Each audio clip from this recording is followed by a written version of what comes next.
Hey guys! Welcome back to our channel where we bring you all the latest and greatest in the world of entertainment. Today, we're diving into the top 10 series that you absolutely cannot miss in 2023. From gripping dramas to mind-bending sci-fi, we've got something for everyone on this list. So grab your popcorn, get comfy, and let's jump right in.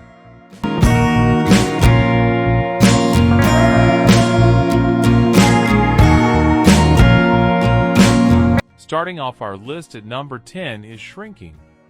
Though Bill Lawrence and Brett Goldstein's latest has some Ted Lasso fibers to it, more than anything it fills the sitcom landscape's scrub-sized sweatpants. Comedy and grief collide over melancholy indie music as co-creator Jason Segel's self-destructive widower tries to patch up his personal life and therapy practice.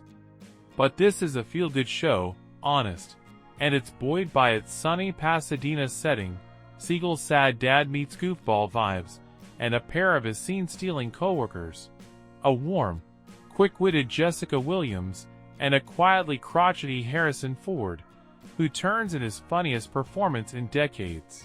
Like, it would definitely sweep the leg if it was commanded to by a sensei. Well, it never stops. And I do everything, Coming in at number 9 is Silo.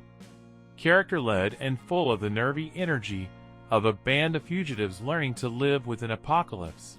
This smart, taut Apple TV Plus sci-fi is reminiscent of Ronald D. Moore's great Battlestar Galactica. The critical difference, of course, is that here the 10,000 people housed together in an underground silo aren't going anywhere. Instead, they linger and fulminate, wondering about the hellscape outside and being fed a diet of strictly controlled information by Tim Robbins' sinister IT head. As Rebecca Ferguson's newly appointed sheriff soon learns, it's misinformation. The world building by creator Graham Yost, the one-time Speed screenwriter with a major change of pace here, is meticulous too. Season 2 could be a belter. Security teams on every level, and unless I'm mistaken, they're all looking for you. There's no way I can get us there. At number 8, we have Gen V. Spin-offs are typically better left in the development room, but every once in a while, a show stands just as tall as the original. Gen V, the college-set spin-off of Prime Video's satirical superhero series The Boys, is one of those shows. God you bolsters young soups who are on track to fight crime or become overblown influencers. This series follows Marie Moreau, whose ability to manipulate blood presented itself during her first menstrual cycle, destroying her family in the process. Now, having aged out of the vaught version of foster care, Marie sees God you as her chance to do good in the world and perhaps even reunite with her estranged younger sister. Gen V is also full of mystery, gore, delirium, and humor, which are sorely lacking in recent series and films from Marvel and DC. So what's your angle? My angle is that sometimes people don't have an angle. Next up at number 7 we have A Small Light. Holocaust stories invariably toe a fine line between moving and melodramatic. It's easy, with enough of a remove, to discount some of its more harrowing tales as mawkish or manipulative. But Nat Geo's A Small Light takes a smart, sensitive approach to the small, but mighty forms heroism often takes in apocalyptic times.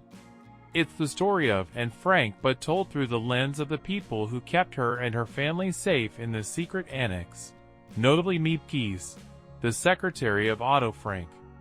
Pally juggles myriad modes here, first imbuing Miep with a likable flightiness and charm, before calibrating that same idiosyncrasy into her secret weapon for dealing with the Nazis. It's a tale of bravery through sheer survival, tackling the minute-by-minute stressors of keeping the Franks fed, hidden, and safe. Your time to think it through. No, I don't. What do I do? Coming in at number 6 is Dead Ringers. Just when you thought we'd been spoilt enough with one Rachel Weisz on screen, Dead Ringers slaps two together, and it's a riveting feat of flair and fuckery. Rather than just copying, pasting and expanding David Cronenberg's 1988 psychology thriller into 6 episodes. Alice Birch and her female writing staff have crafted an exquisitely witty, provocative, and horrifying exploration of womanhood, the reproductive experience, and medical malfeasance through the eyes of twin obstetricians Dr. Elliot and Beverly Mantle, Wise's dynamic and diabolical duo. One of the sharpest and smartest film-to-TV adaptations. That is not what we want to be doing, though. But it might be. But it's not. But it could be. But it's not. At number 5, we have The Curse. Nathan Fielder's first fully scripted project takes his flair for couch pillow over your face cringe into a send-up of feel-good house-flipping reality shows. It's technically a dark comedy, an initially languid but sharp one, that prods at appropriation and privilege through its newly married show-within-a-show hosts, played by Fielder and a stellar Emma Stone.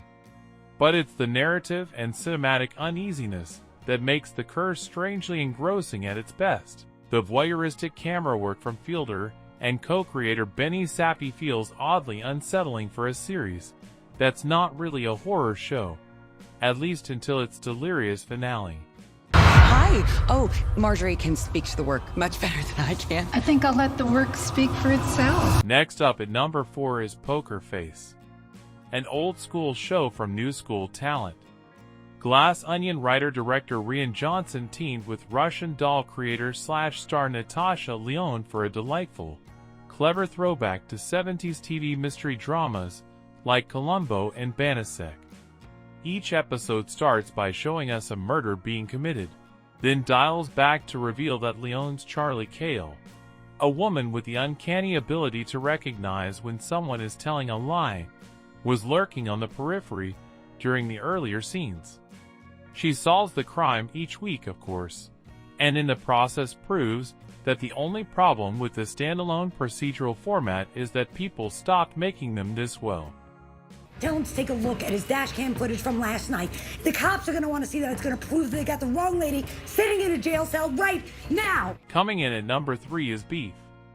Two strangers, one a depressed, inept contractor, Stephen Yoon, the other an overextended would-be mogul, Ollie Wong, get into a road rage incident in the first episode of this oddest, darkest of dramedies, then spend the rest of the season attempting to destroy each other's lives, so they won't have to think about the mess they've made of their own. We know Yoon can play things both serious and silly, and he did it exceptionally here. But Wong was the revelation in a primarily dramatic role. Neither the characters nor the audience can be blamed for not being able to predict just how bad things will get for everyone by the end of the story.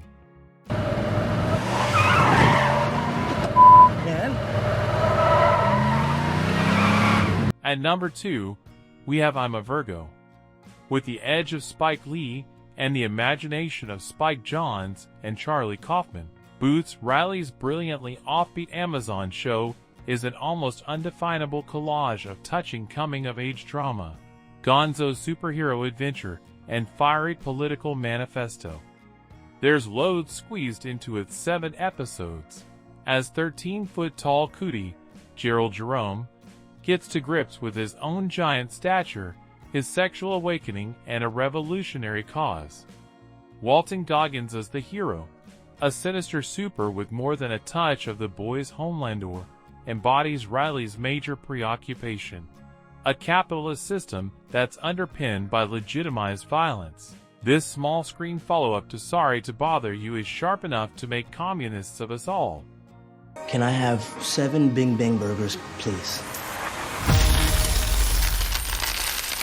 And finally, coming in at number 1 is The Last of Us. Adding clickers and shamblers to our daily vernacular, and leaving us eyeing up those moldy mushrooms in the veggie drawer with added suspicion, HBO's adaptation of the monster-selling video game is the grand spectacle we'd all hoped it would be. And Pedro Pascal and Bella Ramsey bring more than enough humanity, humor and warmth to stop us weeping through every gripping moment of Joel and Ellie's desolate, zombie-riddled trek through a desolate America. We still wept, though, especially during the heartbreaking standalone third episode. Linda Ronstadt is going to a tough listen from here on in. I'm satisfied. And you were my purpose. And there you have it, folks. Our top 10 must-watch series of 2023. Which one are you most excited to binge watch? Let us know in the comments below. And don't forget to like, subscribe, and hit that notification bell for more content like this. Thanks for watching, and we'll see you next time.